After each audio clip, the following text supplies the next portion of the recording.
వర్గాల్లో అత్యంత ఉత్కంఠ రేపుతోన్న బండి భగీరథ్ ఎపిసోడ్ మరి క్లైమాక్స్ కు చేరిందా? భగీరథ్ అరెస్ట్ కు అంతా రెడీ అయిందా? హైకోర్టులో ఆశించిన ఊరట లభించకపోవడంతో ఇప్పుడు బండి భగీరథ్ కు అరెస్టు ముప్పు ముంచుకొస్తున్నట్టే తెలుస్తోంది. న్యాయ నిపుణుల సలహా ప్రకారం ఆయనకు జైలు గండం తప్పదన్న సంకేతాలు కూడా స్పష్టంగా కనిపిస్తున్నాయి. మరోవైపు పోలీసుల చేతికి చిక్కి పరువు పోగొట్టుకోవడం కంటే అరెస్ట్ చేయడానికి ముందే కోర్టులోనో లేకపోతే పోలీస్ స్టేషన్లోనో లొంగిపోతే బెటర్ అన్న ఆలోచనలో కూడా భగీరథ్ ఉన్నట్లు మనకు ఆంతరికంగా వినిపిస్తోన్న సమాచారం. సన్నిహిత వర్గాలు మాట్లాడుకుంటున్నట్టుగా తెలుస్తోంది. దీనిపై ఇప్పటికే లీగల్ టీంతో కూడా మంతనాలు జరిపినట్లు ఇన్ఫర్మేషన్. హైకోర్టు తీర్పు వచ్చిన తర్వాత కూడా అధికారులు అరెస్ట్ చేయకుండా జాప్యం చేస్తే అది ప్రభుత్వానికి పోలీసు శాఖకు మరింత డ్యామేజ్ చేసే ప్రమాదం ఉంది. అందుకే ఇవాళ బండి భగీరథ్ అరెస్ట్ ప్రక్రియను ముగించాలి అని పోలీసులు భావిస్తున్నట్టుగా తెలుస్తోంది. దీంతో ఏ క్షణంలోనైనా బండి భగీరథ్ అరెస్ట్ కావడమా లేదా ఆయనే స్వయంగా లొంగిపోవడమా అన్నదైతే స్పష్టం.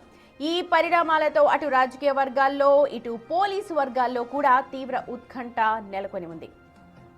బండి భగీరథ్ ఎపిసోడ్ పై నిన్న ముఖ్యమంత్రి రేవంత్ రెడ్డి కూడా మాట్లాడారు. ఆయన ఏమన్నారో ఒకసారి చూద్దాం. ఇమ్మీడియట్ గా నోటీస్ ఇచ్చినాం, ఇంటికి గోడ కతికిచ్చినాం, పోలీస్ టీంలను పంపించినాం, ఢిల్లీకి పంపించినాం. మేము అన్ని రకాల ప్రయత్నాలు చేస్తాం. మేము హార్ష్గా బిహేవ్ చేయలేము. నేను హార్ష్గా కేసీఆర్ నన్ను జైల్లో పెట్టిన కేసీఆర్ కుటుంబం పట్ల ఎప్పుడైనా హార్ష్గా వ్యవహరించిన 28 నెలలు అయింది. ఎందుకు అర్జెంట్ గా తీసుకొచ్చేసి కోదండం ఎక్కించి కొడతలేరు, సంజయ్ కొడుకును ఊరేస్తలేరు? ఈ అంటే ఏమంటారు, ఇది ఇది ఎట్లా ఆన్సర్ చేయాలి నేను? అది బండి సంజయ్ గారు నైతిక బాధ్యత తీసుకొని కొడుకుని ఎంబడే విచారణకు పంపించాలి. నేను కూడా సూచన చేస్తున్న ప్రజాప్రతినిధిగా ధైర్యంగా ఎదుర్కోవాలి. పారిపోతే పరిష్కారం కాదు కదా. పర్టికులర్గా మైనర్ గర్ల్ విషయంలో అమ్మాయి స్టేట్మెంట్ తీసుకోకుండా ముందుకు వెళ్ళడానికి లేదు.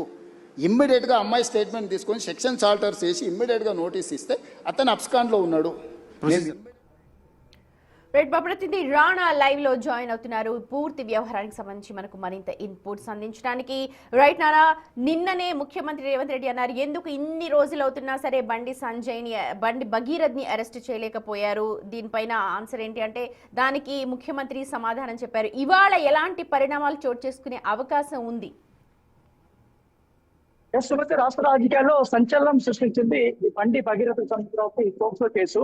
సో నిన్న రాత్రి వరకు కూడా ఎదురు చూస్తారు, మధ్యంతర బెయిల్ వస్తే కొంతవరకు కూడా ఉపశమనం పొందవచ్చు అనేది అనుకుని ఉన్నారు. దాంతో పాటు మధ్యంతర బెయిల్ వచ్చిన తర్వాత ఇటు పోలీసులు విచారణకు పిలిచారు కాబట్టి అక్కడ హాజరు అవ్వచ్చు అనేది కూడా నిన్న రాత్రి వరకు కూడా ఎదురు చూస్తారు. కాకపోతే నిన్న అర్ధరాత్రి గౌరవ హైకోర్టు చాలా క్లియర్మైనటువంటి తీర్పు ఇచ్చింది. వచ్చే వారానికి అంటే వచ్చే వెకేషన్ డేట్ కి యొక్క తీర్పుని వాయిదా వేసింది. ఎందుకంటే బాధితులకు సంబంధించిన స్టేట్మెంట్ కూడా పూర్తిగా చదవాల్సినటువంటి అవసరం ఉందనేది కూడా చెప్పిన నేపథ్యంలో ఎప్పుడైతే ఈ తీర్పు ఈ రకమైనటువంటి పదాలు గౌరవ న్యాయమూర్తి మాడిన తర్వాత పోలీసులు కూడా పూర్తి స్థాయిలో కూడా అరెస్ట్ అయినటువంటి నేపథ్యం కాబట్టి ఇప్పటికే దాదాపు 2 రోజుల నుంచి కూడా బండి భగీరథ్ ఎక్కడ ఉన్నాడు అనే దానిపై కూడా ఆచూకీ కోసం అనేక రకాలుగా కూడా ప్రయత్నాలు కూడా చేస్తున్నారు. దాదాపు 2వ దఫ నోటీసులు కూడా వాళ్ళు ఎవరు అందుబాటులో లేకపోతే వాళ్ళ ఇంటికి కూడా అడ్డించి వచ్చారు. దాంతో పాటు ఇన్ఫర్మేషన్ కూడా ఇచ్చినటువంటి నేపథ్యం కాబట్టి ఢిల్లీకి కూడా ప్రత్యేకమైనటువంటి టీము కూడా వెళ్ళారు. ఇటు కరీంనగర్ సంబంధించిన వాళ్ళ ఫ్రెండ్స్ కానీ వాళ్ళ బంధువులు కానీ వాళ్ళ ఇళ్ల పైన కూడా ప్రత్యేకమైనటువంటి నిఘా కూడా పోలీసులు పెట్టారు. దాంతో పాటు హైదరాబాద్ లో ఒకవేళ బండి భగీరథ్ ఒకవేళ ఎక్కడైనా దాచుకుని ఉంటే ఎక్కడ కూడా దాచుకునే అవకాశం ఉంది, అతను సహకారం ఇచ్చేవారు ఎవరై ఉంటారనే దానిపై కూడా పోలీసులకి పూర్తి స్థాయి సమాచారం ఉంది. కాబట్టి వారిపైన కూడా ప్రత్యేకమైన నిఘా వచ్చింది. ఎందుకంటే బండి భగీరథ్ సంబంధించిన అంశంలో అతను ఎక్కడున్నాడు ఏంటో పోలీసులకు ఒక ఐడియా లేదు. ఎందుకంటే నిన్న పొద్దున్నే అతని సెల్ ఫోన్ సిగ్నల్స్ కరీంనగర్ లోనే తన మేనమామ ఇంటి దగ్గర గుర్తించినట్టుగా తెలుసు. సో తర్వాత నుంచి కూడా తన ఫోన్ నుంచి ఎటువంటి సిగ్నల్స్ లేవు, తన ఫోన్స్ కూడా ఎక్కడ కూడా వాడనటువంటి సందర్భం అయితే కనపడుతుంది. అయితే నిన్న గౌరవ హైకోర్టు ఏదైతే సూచనలు చేసిందో దాని దగ్గరగా ఇప్పుడు పోలీసులు కూడా పూర్తి స్థాయిలో అరెస్ట్ కి రంగం సిద్ధం చేసినటువంటి పరిస్థితి కనపడుతుంది. ఏ క్షణమైన అరెస్ట్ చేశారు. ఒకవేళ కానీ అరెస్ట్ చేసే అవకాశం ఉన్న నేపథ్యంలో ముందుగానే ఇటు పోలీస్ స్టేషన్ లో లొంగిపోయే ప్రక్రియ కూడా ఉండే అవకాశం ఉన్నట్టుగా మనకు సమాచారం వచ్చింది. ఎందుకంటే